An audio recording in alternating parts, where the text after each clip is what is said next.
Les belles dames, comme vous savez, vous allez abonner, puis cliquer sur la cloche pour voir ma vidéo sur Yassika. Merci. Bonjour les belles dames, bienvenue sur ma chaîne. Là on a mis recette haute, tout ça dans le cuisine comme vous mona. Donc on a éliminé le bloc au tout ça là masque ya elongi. On a mis masque pour la masque oh ils allaient vraiment masque encore très bien. Vous allez monter oh vous allez na batache, vous allez monter oh vous allez na ma elongi non, ils allaient vraiment na lumière té masque oh coupé sans lumière. So vous allez monter oh elongi nous allez ma futa donc normalement que vous allez à ba graisse masque oh éco aider pour na kolongo là ba masque ba graisse.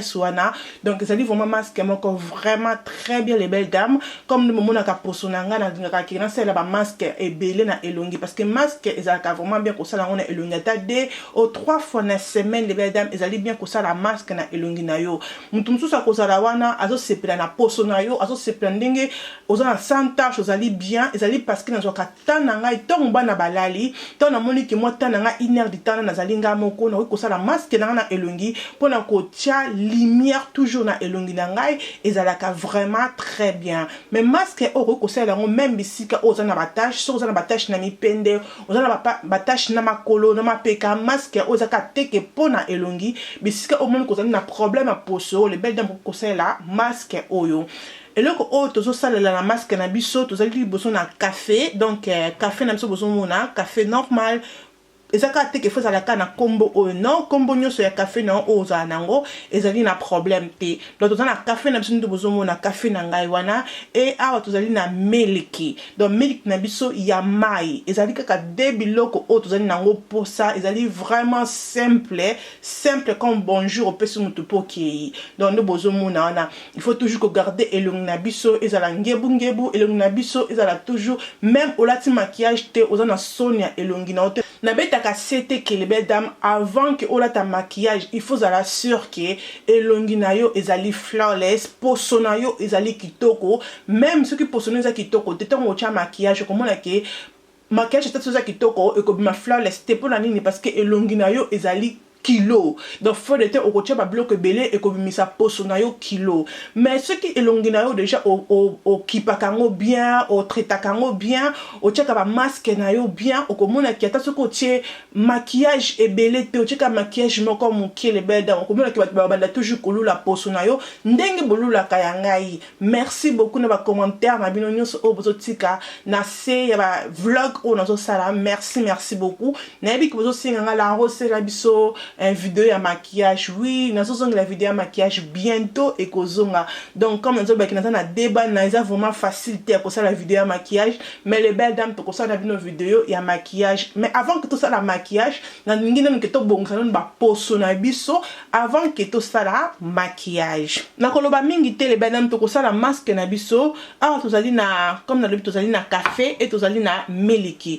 café ezali wana pona ko nika biso elongi kolongola biso ba tache nyoso ozali na elongi na biso ko tia biso lumière na elongi miliki ezana pona ko tia biso vitamine na elongi pe ko pesa poso na yo lumière donc miliki ezalaka vraiment très bien même atana tongo ce ko la muki ozuka ka vert ya miliki omeli et ko traiter pona yo za vraiment très bien mon même ba poso ba bezala toujours ngebu o mona ke beba lia kana été amelaka ka miliki mais ce ko tali poso nous sommes que poso neza na lumière moko boy o mona poso neza pété moko boy donc miliki ezali vraiment très bien donc même ce ko za na café té o za na miliki ya pambo ka ko ka miliki no ya mai o pakol na elongi ko pakol mafuta o vandi na pona 15 minutes o ke ko sokola elongi na facile o moni ke elongi na ko changer pe ko cha lumière na ko fongola café nanga na ko chaka ka lutu nanga moko o ya mukie o bozomona pona zo sala nkaka na elongi donc na o cha lutu nanga boye ya café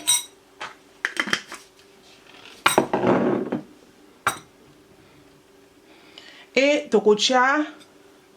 lutu na biso ya miliki de bomoni pe to bandi ko balola yango vraiment bien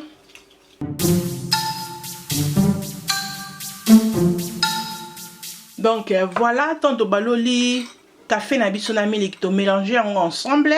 et koko ma biso boumon ki bambuma nyonso et sili wana siko to ke na salle de bain pour la sabino ndengai na pakola kango na elongi. Donc voilà les belles dames, à ce qu'on a dans la salle de bain, il faut qu'on soit sûr que elongi na yo ezali propre. Comme bébé qui te check un masque, il faut pas qu'on check masque na elongi o ezali salité. Ba check toujours masque, vous allez sûr que elongi na yo ezali vraiment propre comme vous monenga donc tu ko sokola déjà na ici. Nanga ça la masque na nga na pourquoi pas na filmer en haut na bino. Donc elongi na ezali propre et to ko zo masque na biso bon na pas que elongi na propre déjà bon na que nanga ezali flawless bozo mona poso nanga ezali poso o ya mutu a landela ka poso na ye so bota la poso na bo mona te ke poso nanga ya mutu ce que tali poso mutu o alandela poso na sala ba masque ba son de visage mona ki poso ne zaka engengaka attention za na maquillage te zuma poso na ye ezonginga ezo bima toujours flawless mais mutu o alandela poso na ye te ce que le maquillage bo mona ki poso ne bima ka salité zaka na ba bouton poso ne engengaka te za na lumière te donc ko bo mona poso na vraiment que poso na landela ka yango pe na utilisaka grâce beauté ndenge boyebi bino nyonso donc noko ba mingi te le beden to ko cha masque na biso masque na nga yango awa pe nazali na brosse na ngai ya plat comme d'habitude donc no banda ko cha masque na nga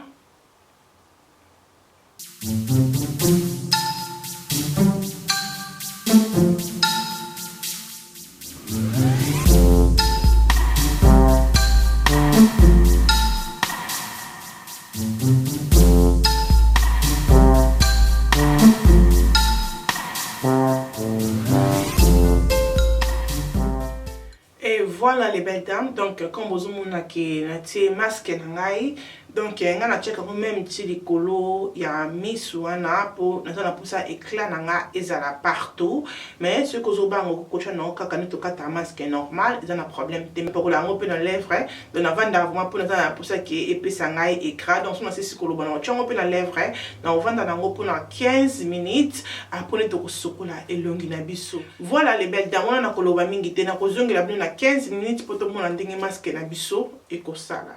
si ko monde masque na ngai e kaou ki le vedem masque na ngai vraiment e kangami bomoni ils se souteza vraiment ya ko kangama parce que na zo sokola elongi na ngai na mama ya ched li na sokola elongi na ngai.